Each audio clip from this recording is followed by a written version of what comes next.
السلام علیکم ناظرین، میں ہوں طارق سمیہ، ڈیلی ممتاز ڈیجیٹل کا ناظرین۔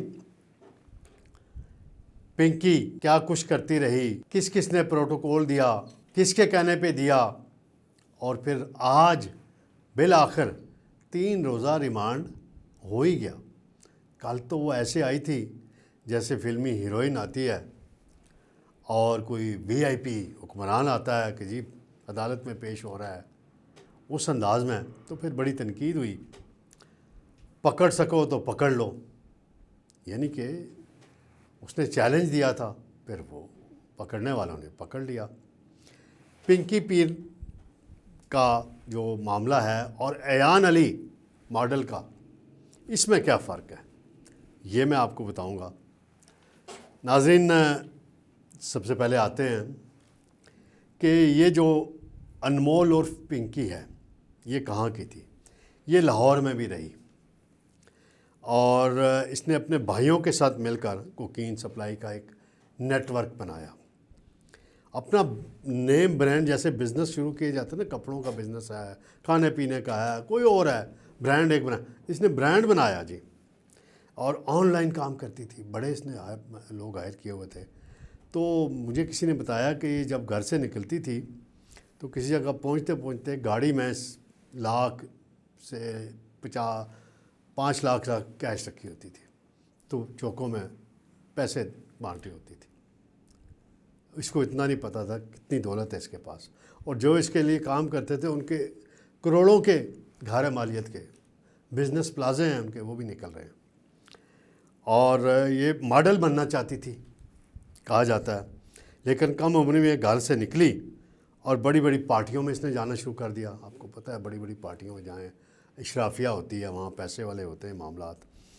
اور پہلے اس نے شادی کی ایک وکیل کے ساتھ، وہ اس کی علادگی ہوئی تو پھر ایک پولیس افسر سے اس نے شادی کی، اور پھر 5 سال قبل جب یہاں پکڑی گئی تھی تو پنجاب پولیس کو رشوت دے کر اس کو رہائی ملی تھی۔ رشوت بھی پھر صحیح لیول کی دی ہوگی، چھوٹی موٹی نہیں، ڈالروں میں ہو سکتے دی ہو۔ یہ اس کا سارا معاملہ تھا۔ تو یہ 13 برس سے کام کر رہی تھی ناظرین، 13 برس سے اس سارے منشیات فروشی، یہ سارا کوکین بزنس سے منسلک تھی، اور یہ اس کا کاروبار تھا جو پوش علاقوں میں، بڑی سوسائٹیوں میں کسی کا نام ہاؤسنگ سوسائٹی کر لیں اور علاقے کر لیں، اور خواتین رائڈرز بھی اس نے رکھی ہوئی تھیں۔ آن لائن آرڈر آتا تھا، یہ پہنچا کے آتے تھے، اور ڈالرز میں بھی پیمنٹ لیتی تھی، اور پاکستانی روپیز میں بھی، آن لائن بھی اور کیش بھی۔ اور اس پر بہت سے مقدمات قائم تھے، لیکن کسی نہ کسی وجہ سے یہ گرفتاری سے بچ جاتی تھی۔ اور اس کا جو معاملہ ہے، اور اس کو جتنی اہمیت ملی ہے میڈیا میں،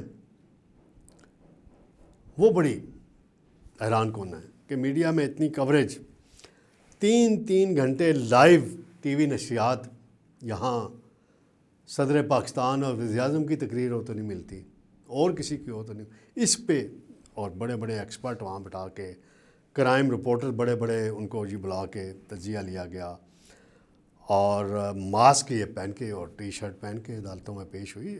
بڑا اس میں کل ضیاء لنجار ہیں جو وزیر داخلہ سندھ ہیں، وہ بڑے ایکٹیو تھے۔ تو مجھے پھر یاد آ گیا وہ واقعہ جب میں ان کو دیکھ رہا تھا، تو اگر ہماری ٹیم کے پاس کوئی کلپ ہوا چودھری نثار صاحب کا تو وہ ہم کوشش کریں گے چلا دیں ناظرین آپ کے لیے یاد دہانی کے لیے۔ ایان علی گرفتار ہوئی تھی 2015-16 کی بات ہے، اور میں نے وہ خود پریس کانفرنسز کوریج کی ہیں۔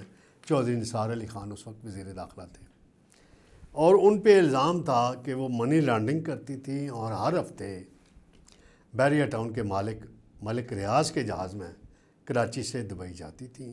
انہیں پروٹوکول ملتا تھا، کوئی امیگریشن میں کوئی پوچھتا نہیں تھا، اور مبینہ الزام یہی تھا کہ وہ صدر آصف زرداری صاحب کے لیے کام کرتی تھی۔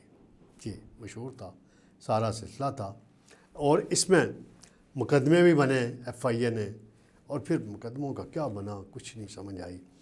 تو کل ضیاء لنجار بھی یہی کہہ رہے تھے جو چودھری نثار اس وقت کہتے تھے کہ یہ بڑی شخصیات کے لیے کام ہوئی، تو یہ بھی بڑی شخصیات کو سپلائی کرتی ہے جو پنکی ہے۔ پنکی ویسے ہی نام مشہور ہے، کل بھی میں نے تھوڑا سا تذکرہ کیا تھا۔ عمران خان کی اہلیہ بشریٰ بی بی کو بھی نک نیم پنکی کہا جاتا ہے، اور اسی طرح ہمارے سابق وزیر اعظم پاکستان کی محترمہ بے نظیر بھٹو شہید کا بھی نام نک نیم پنکی بولا جاتا تھا۔ تو بے نظیر بھٹو تو بہت قابل احترام شخصیت تھے، سیاسی رہنما تھی، اور شہید ہو گئیں، دہشت گردی کا شکار ہوئیں۔ یہ جو ایان علی ہے، اس کی بڑی شہرت ہوئی تھی، اور راولپنڈی کی عدالتوں میں پیشی ہوتی تھی، آتی تھی، کراچی سے آتی تھی، اور اگر تو انہیں عدالت کے ذمے میں نہ آتی ہو تو میں کہہ دوں ہلکے سے اسٹائل میں، جو جج صاحب اس کو کیس کی سماعت کرتے تھے اور جو افسران ساتھ آتے تھے تو وہ کیس کو ڈیلے کرتے تھے، تاریخ ڈالتے تھے تاکہ اگلی دفعہ پھر ایان علی ان کی عدالت میں پیش ہو۔ اور یہ وکلا سے میں نے بات سنی ہے اس وقت، اور ہمارے کوئی دوست وہاں فوٹوگرافر بھی جاتے تھے تصویر بنانے کے لیے، بڑی کوریج کے لیے، اور اسپیشل گارڈز ان کے ساتھ ہوتی تھیں ایان علی کے ساتھ، اپنی پرسنل بھی۔ تو اس خاتون کے ساتھ گارڈ شارڈ تو کوئی نہیں تھے، پولیس والے ہی کل پنکی، انمول پنکی کو پروٹوکول دے رہے تھے۔ اب ان پہ ایک پستول کا ناجائز اسلحے کا مقدمہ بھی ہو گیا درج، اور یہ ہائی لائٹ ہو گئی ہیں۔ کچھ لوگ یہ پروپیگنڈا کر رہے ہیں، یہ تاثر دے رہے ہیں کہ جی 28ویں ترمیم آ رہی ہے تو یہ پیپلز پارٹی کو دبانے کے لیے ہو سکتا ہے اس پنکی کو سامنے لایا گیا ہو، اور ٹی وی پہ اتنی کوریج ہو رہی ہے، یہ خیال کیا جا رہا ہے۔ ان لوگوں کی رائے، میری رائے اس سے مختلف ہے کہ اگر پیپلز پارٹی اس طرح کی چیزوں سے دب جائے تو پھر سیاسی جماعت نہ ہوئی نا، پھر وہ مرد بران اور مرد حر جسے بولا جاتا ہے اثر زدائی، وہ تو نہ ہو نا۔ یہ تو ایسی باتیں ہی کرنے کی ہیں، یوٹیوب پہ لوگ کر لیتے ہیں، سوشل میڈیا پہ کر لیتے ہیں۔ تو دیکھتے ہیں یہ کیس آگے چل کے مزید اس کی کیا تفصیلات سامنے آتی ہیں۔ بڑی لسٹیں آنے والی ہیں خریداروں کی بھی، ڈیٹا سارا وہ ڈھونڈ لیا گیا، کون کون بڑے خریدار تھے، پولیس والا کون تھا، پولیٹیشین فیملیوں میں سے کون تھے، بزنس مین فیملیوں میں سے کون تھے، اور باقی لوگ، اس کا بھی آ رہا ہے۔ تو یہ ایک بڑی کامیابی ہے کہ اس طرح کے نیٹ ورک کو پکڑنا۔ اصل کامیابی تب ہوگی کہ کوئی عدالت میں ثبوت جائیں اور سزا بھی ہو۔ انشاءاللہ ناظرین، جلد آپ کی خدمت میں دوبارہ حاضر ہوں گے۔ اللہ حافظ۔